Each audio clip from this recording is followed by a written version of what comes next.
ఈరోజు మంగళవారం ఆంజనేయ స్వామి వారికి ఎంతో ప్రీతిపాత్రమైన రోజు. ఈ సందర్భంగా ఆర్థిక ఆరోగ్య కుటుంబ సమస్యల నుంచి సులభంగా బయటపడటానికి, సకల శుభాలు చేకూరటానికి ఆంజనేయ స్వామికి సంబంధించిన ఎలాంటి ముఖ్యమైన విధి విధానాలు పాటించాలో నేటి శుభం లాభం అనే శీర్షికన పరిశీలిద్దాం.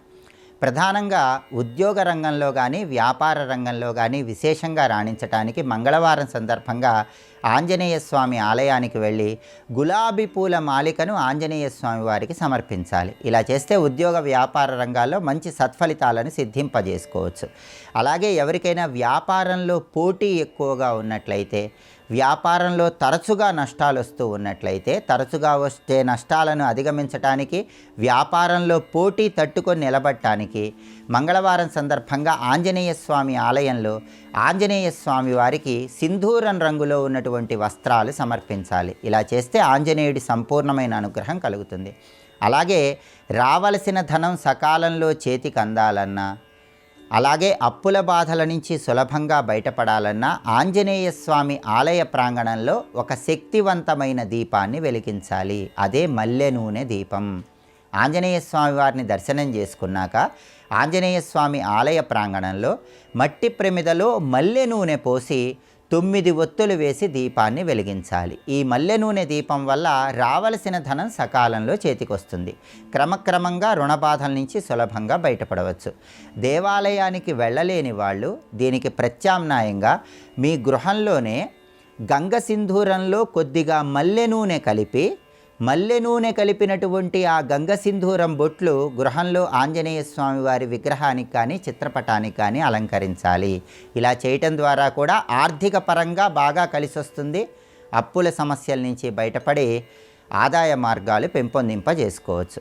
అలాగే ఎవరైనా సరే అనుకున్న పనులు అనుకున్నట్లు సకాలంలో పూర్తి కావాలంటే మంగళవారం సందర్భంగా తమలపాకులు తీసుకొని ఆ తమలపాకుల మీద తడి గంధంతో కానీ తడి సింధూరంతో కానీ జై శ్రీరామ్ అని రాసి ఆ తమలపాకుల దండను ఆంజనేయ స్వామి వారి విగ్రహానికి అలంకరించాలి.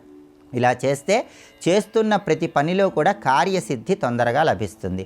అలాగే కొన్ని ప్రత్యేకమైనటువంటి చిత్రపటాలు మంగళవారం గృహంలో ఏర్పాటు చేసుకోవటం ద్వారా కూడా ఆంజనేయుడి సంపూర్ణమైన అనుగ్రహం కలిగి సమస్త శుభాలు చేకూరతాయి.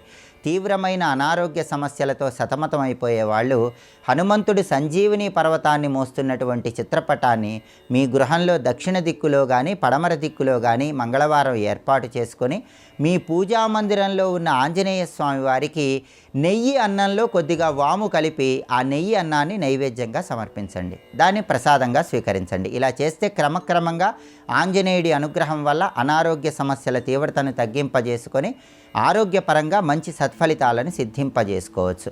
అలాగే ఎవరైనా సినిమా రంగంలో, టీవీ రంగంలో విశేషంగా రాణించాలన్నా, కళారంగంలో పేరు ప్రతిష్టలు రావాలన్నా, సమాజంలో కీర్తి ప్రతిష్టలు పెరగాలన్నా, జనాకర్షణ ప్రజాకర్షణ పెంపొందింపజేసుకోవాలన్నా ఆంజనేయ స్వామి వారు రామలక్ష్మణులను తన భుజాల మీద అధిరోహిస్తున్నటువంటి చిత్రపటాన్ని మీ గృహంలో దక్షిణ దిక్కులో కానీ పడమర దిక్కులో కానీ మంగళవారం ఏర్పాటు చేసుకోండి. దానివల్ల విశేషమైనటువంటి ప్రయోజనాలు చేకూరతాయి.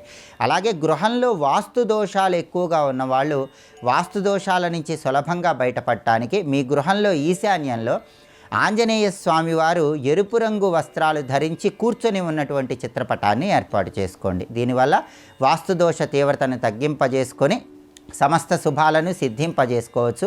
మనోధైర్యం, ఆత్మవిశ్వాసం పెంపొందింపజేసుకొని తలపెట్టిన పనులన్నీ దిగ్విజయంగా పూర్తి చేయాలంటే, ఆత్మవిశ్వాసంతో కష్టసాధ్యమైన పనుల్లో విజయం చేకూరాలంటే మాత్రం భజరంగ బలి చిత్రపటాన్ని, అంటే ఆంజనేయ స్వామివారు వీరత్వాన్ని ప్రదర్శిస్తూ ఒక చేతిలో గ్రద్దను ధరించి ఉన్నటువంటి భజరంగ బలి చిత్రపటాన్ని మీ గృహంలో పడమర దిక్కులో కానీ దక్షిణ దిక్కులో కానీ ఏర్పాటు చేసుకోండి.